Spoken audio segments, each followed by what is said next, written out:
1, 2, 3, come on!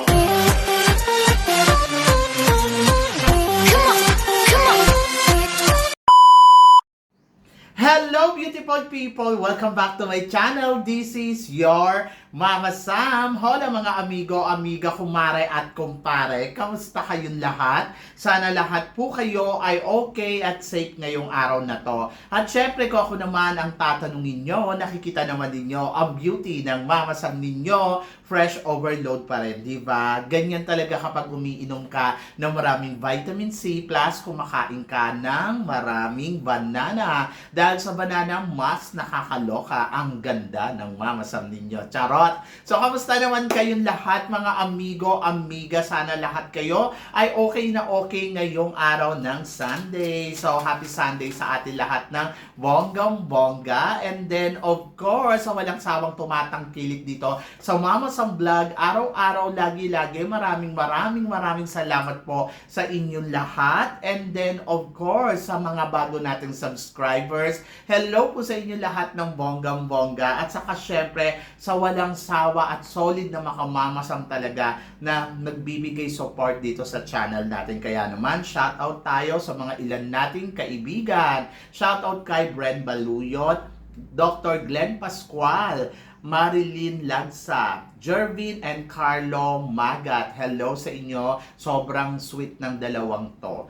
And then, of course, kay Carlos Ginsa Jr., Rich Kit 88, Miriam Milanes, Melinda Martinez, Dave Velasquez, Lara Haiki, Chibibo, hello, Bobby Rodriguez, Living Marbrick, and then of course si Lade Castro. Gusto ko rin pasalamatan syempre si Jose Marteo, and then of course si Ricardo Junior Quinonesala, Snake Jam, andyan din siyempre si Barbet Elizalde, Mads Vlog, Rosel 2016, and then of course si Cesar Añunuevo and then si Jeff, Yaya Muhammad, and then Rosario Balendres, at sa kasama din natin si Ronald Davis. And then of course si Edhi, na lagi din tumututok dito araw-araw, lagi-lagi, si Madam Henrietta Solidad. Hello Madam Henrietta. And then of course si Madam Jenaline Napaton, at saka syempre Tony Cornelo Dilag. Ayun. At saka syempre, hindi natin makakalimutan ang nag-iisang binibini na si Christine Ann Perez. So yan. So maraming salamat sa inyong lahat sa suporta at pagmamahal. God bless you all and more power. And then ito nga, syempre marami akong hatid na chika sa inyo ngayong araw na to na talaga naman, oh my gosh, magtataas ang kilay ninyo ng bonggang-bongga sa pag-uusapan natin ngayon. Kaya wag na nating patagalin ang ating mga chika. Para sa una natin chika, dating first runner-up Miss Universe Thailand 2024 will be Miss Cosmo Thailand 2025. Anong chika mo dito, Mama Sam? Ang chika ko ay bongga yan. Dahil mas maganda siya kesa dito sa inilaban nila noong nakaraang taon na naging second runner-up sa Miss Universe Thailand. I think mas kabog ang beauty nito in terms of performance level, and then talagang maganda talaga siya in person. So parang feeling ko swak na swak siya sa Miss Cosmo. Alam naman natin ang hinahanap doon ay very impactful beauty. So yun, so pasok ang beauty niya doon. Charot. So good luck, at saka tingnan natin kung siya ang magiging Miss Cosmo ngayong taon na to. Diba? Nakakaloka yung Miss Cosmo na yan. Anyway, so para sa sumunod natin, chika, tapatan ng mga runners-up sa pagiging host. Ito nga, sa Myanmar, nag-host si second runner-up, ang dating second runner-up sa Miss Grand 2024. And then, ito naman, si Oppo naman ay third runner-up sa Miss Universe na nag-host naman sa Miss Global. So, Mama Sam, tingin mo, sino ang mas kabog mag-host sa kanilang dalawa? To be honest, syempre magkaiba ng atake. Alam naman natin na masa itong si Myanmar, at syempre si Thailand naman, si Oppo naman ay napaka-sosyalin ng dating at high class ang pag-host. Mas gusto ko mag-host syempre si Miss Thailand, si Oppo, kasi alam mo yun, yung parang ang elegante, ang social ng dating, parang pang international hosting na yung kanyang ino-offer. Kaya I go for Miss Oppo ng third runner-up sa Miss Universe. Di ba? So, good luck. Napakaganda ni Oppo ngayon, no? Saka, alam mo yun, napaka-elegante ng galawan niya. Gusto ko yung mga eksena niya. Saka gusto ko daw kung paano siya ngumiti, paano siya tumayo, paano siya umariba. Alam mo yun, talagang napaka-elegante. Sobrang panalo para sa akin. Kaya, good luck. And then, eto nga, speaking of Miss Grand at dating honor ng Miss Universe Thailand na si Kunpoy. So, may pasaring kay Vina. Sabing ganon drama, Vina apologized to Mr. Nawat. Miss Poy said that Vina is ungrateful. Ay, may ganon. Sabi ni Kunpoy na ungrateful nga daw itong si Vina dahil sa mga eksenang pinaggagawa para lang makuha ang corona ng Miss Universe Thailand. Nakakaloka ha. Anyway, so ayun nga, parang medyo nagkakaproblema nga ngayon at nagkakaroon ng siringan itong si Mr. Nawat at saka si Kunpoy, at ayun nga, nagparinig nga si Miss Kunpoy na ungrateful nga daw itong si Vina. Alam niyo, sa totoo lang, dapat you have to be clear talaga, no? Kapag mga ganyan, lilipat ka, make sure lang na sana nice ka talaga sa lahat para hindi ka napupulaanan. Kasi ayan, katulad niyan, nagsalita ang matanda na ungrateful ka. Matanda talaga. So, matanda na ungrateful ka. So, syempre yung bless ba? Oo. Kapag may ganyan kasi may mga nagagalit sa yung mga nakakatanda sa iyo. So, dapat magbigay sorry ka o kaya magbigay pugay ka para alam mo yun, mas mabless ka ng bonggang-bongga. Lalo na kung plano mo lumaban ng Miss Universe, tapos gusto mo maging Miss Universe Thailand. So, maaaring makuha mo yan, pero maaaring hindi din dahil may karma. Di ba? So, yun. So, sana magkaayos sila. So, nakakaloka kasi talaga sila sa mga eksena. Alam mo, sa totoo lang, si Kunpoy, napaka-elegante nito, the way kung paano magsalita. Saka malalim siya magsalita. Yung tipong pag nagbaksak siya ng word niya, medyo magiging apektado ka talaga. Alam mo yon, yung parang bihira siyang magbaksak ng mga salita kasi parang wala tayong narinig doon sa sinabi niya, yung nawala sa kanya yung Miss Universe Thailand, hindi siya nagsalita ng kahit ano. Pagkatapos yung nakita niya yung mga galawan ni Vina, pinuri niya pa to na parang, okay, ko ayan yung gusto ni Vina, ganun-ganon. Kaya lang kasi si Vina, may actions niya na hindi nagustuhan ni Miss Kunpoy, and then ayun nga, kaya nakapagsalita siya na ungrateful si Vina. Oh my gosh, nakakaloka yung ungrateful na yan. Anyway, good luck kay Vina. Si Vina naman kasi parang hindi na lang din tumigil sa pagsali ng Miss Universe Thailand, no? Parang paulit-ulit. Alam mo yung third time na hindi mo na nakuha, para sa akin parang sign to na hindi talaga siya para sa'yo. Pero yung ika-fourth time, parang kakaiba na to. Tingnan mo, nagiging parang ang dating ay na-obsess ka na dahil gusto mo tong makuha. Yung parang lumalabas tuloy na gagawin mo yung lahat, makuha mo lang, spoiled brat ba ang dating? Ganon. So yun, so nakakaloka. But syempre, na-appreciate din naman natin sa kabilang banda yung galawan ni Vina at naiintindihan din naman natin siya. Dahil siguro yun talaga yung greatest dream niya, maging Miss Universe Thailand. Kahit noon pa, tinatry niya talaga to. Tapos yung pangalawang pagbabalik niya, tinry niya uli, naging first runner-up siya. Tapos yung pagbalik niya, naging second runner-up ba? Tama? Or third runner-up, kung di ako nagkakamali, second runner-up. So ngayon hindi natin alam dahil depende pa yan sa sitwasyon, depende sa makakalaban niya. Tulad nga nito, naririnig natin na road to the Miss Universe Thailand ang dating Miss Grand top 10, top 5 na si Vanessa Wink. Vanessa Wink. Sasali daw dito sa Miss Universe Thailand. Ako, sino kayang papaboran ni Mr. Nawat? Si Vanessa o si Vina? Di ba si Vanessa, alaga to ni Mr. Nawat.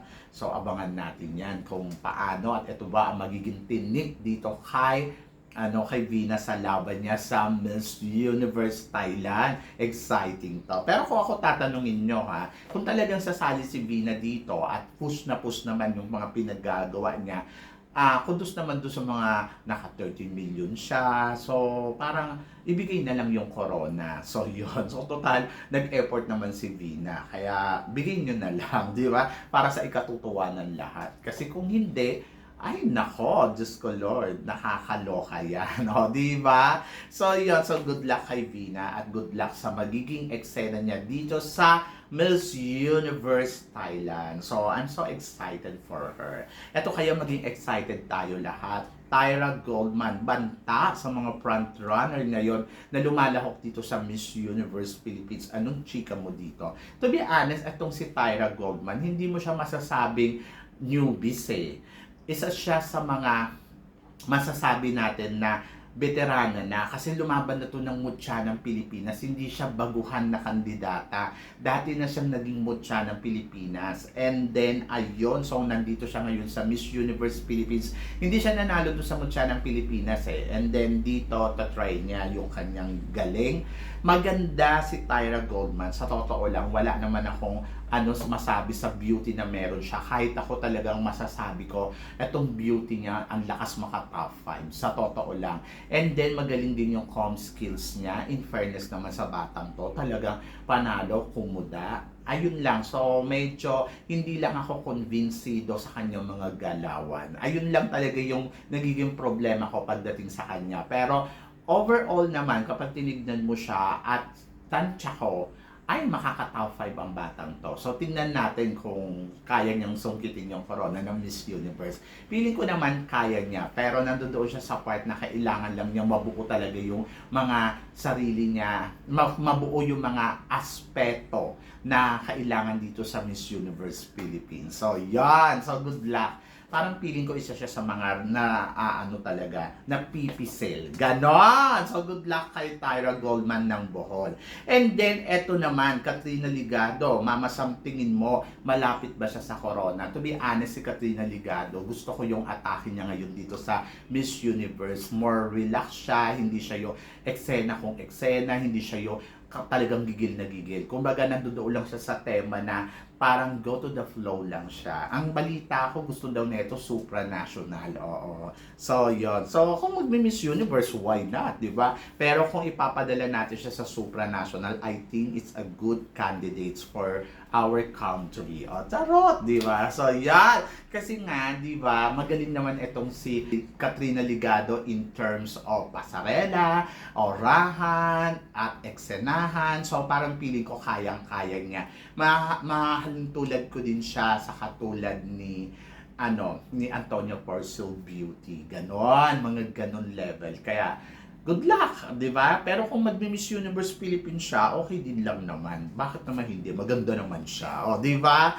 So, yon. At para naman sa sumunod natin, chika, Mama Sam, ano naman ang masasabi mo sa magiging tapatan Road to the Miss Grand International 2025 ni Michelle D at saka ni Miss Chile? Pareha silang lumaban ng Miss Universe.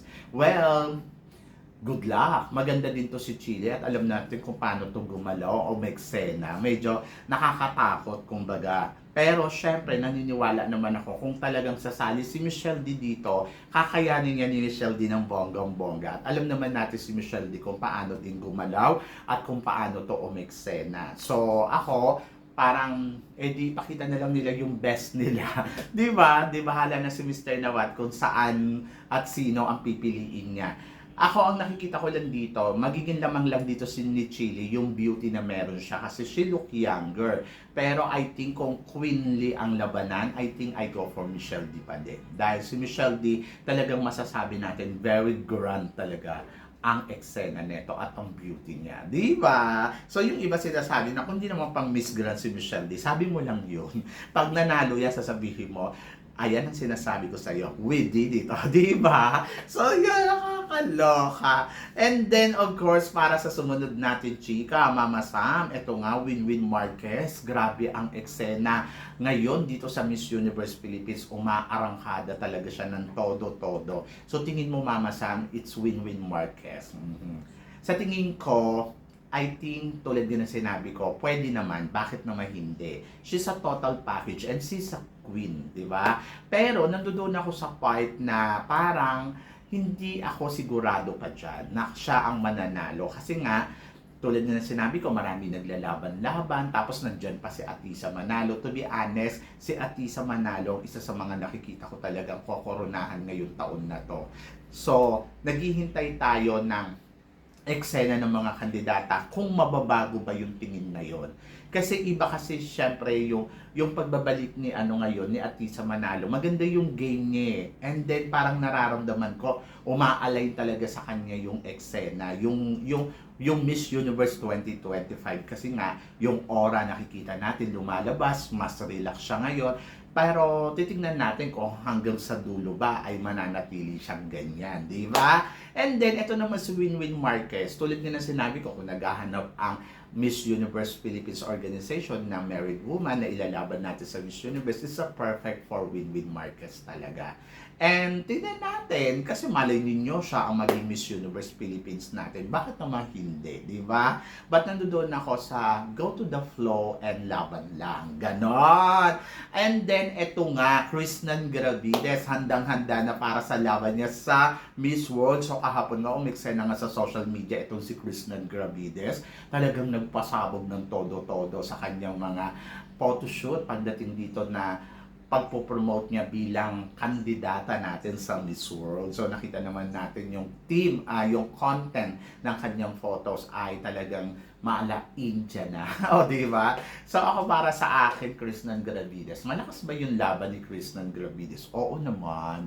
Bakit ka naman magdadalawang isip o magdududa sa galing na meron ito si Krishnan Gravides? Eh, alam naman natin na talagang ex-senadora yan ng bonggang-bongga. So ako naniniwala ako na kakabog yan. So abangan lang natin yung mga pasabog, eksena, at kung ano ang magiging ganap niya sa Miss World. So I hope na sana prepared siya sa lahat ng aspeto para sa kanya mapunta ang corona. Di ba? So, ayun ang tanong. So, sa atin na kaya ang corona ng Miss World at si Krishnan Gravides na kaya ang mag-uuwi ng ikalawang corona ng Blue Crown sa ating bansa. So, please comment below para at least malaman ko naman kung ano naman ang chika mo dito sa mga pinag-uusapan natin ngayon. So, yon. So, syempre maraming salamat sa inyong lahat sa suporta at pagmamahal na binibigay ninyo syempre dito sa channel ko. At sa mga hindi pa po nakaka-subscribe dyan, please don't forget to click like and subscribe my channel.